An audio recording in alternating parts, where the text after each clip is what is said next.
Sepoy, Sipahi, Spahi. What's the difference? All of these soldiers have something in common. Their names come from the Persian word Sipahi, meaning soldier or horseman.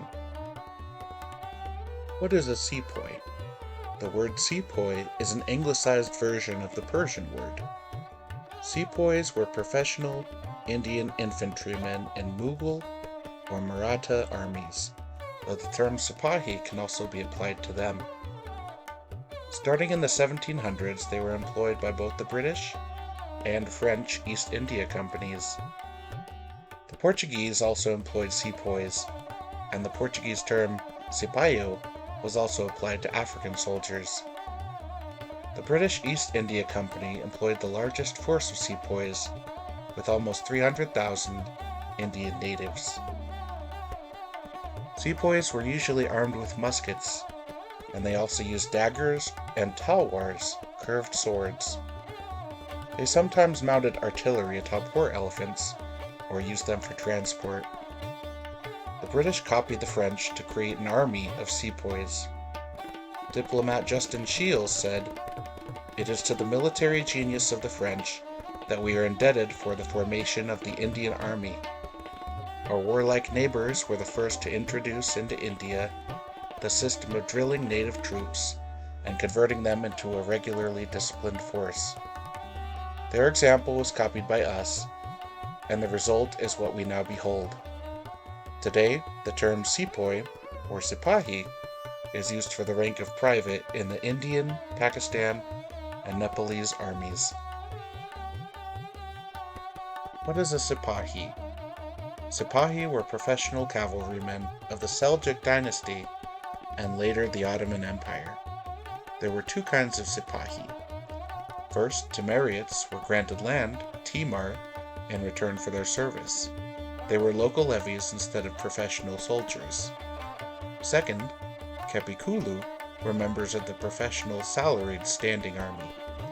Kapikulu Sipahis were the cavalry equivalent of Janissaries. Sipahis were rivals of the Janissaries, as Sipahis were freeborn mounted troops, whereas the Janissaries were the sons of Christian peasants from the Balkans, Rumelia, and were technically slaves.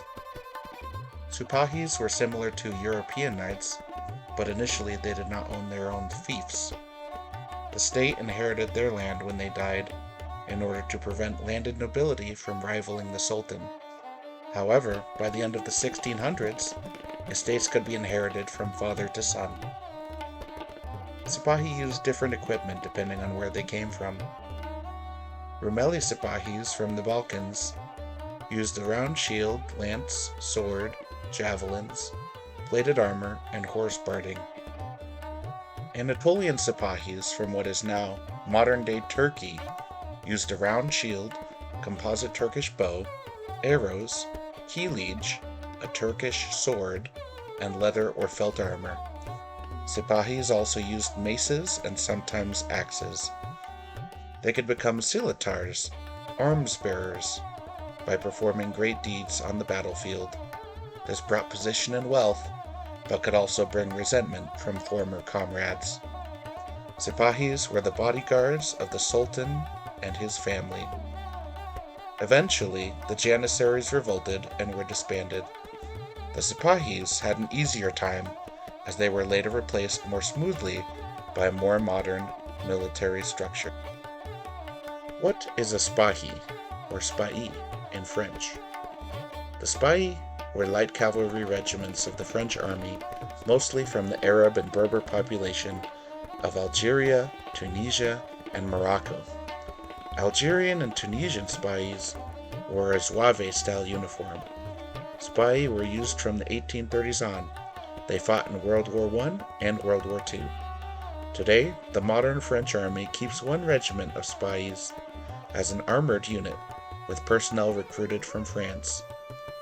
Senegal's presidential mounted escort, the Red Guard, has Spahi origins, as do the Algerian Republican Guard and the Tunisian president's bodyguard.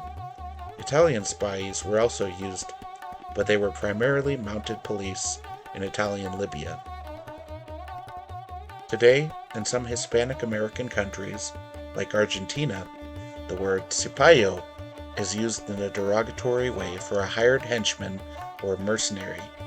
It can also be used as a term for someone who seeks to benefit the interests of foreigners instead of their own countrymen.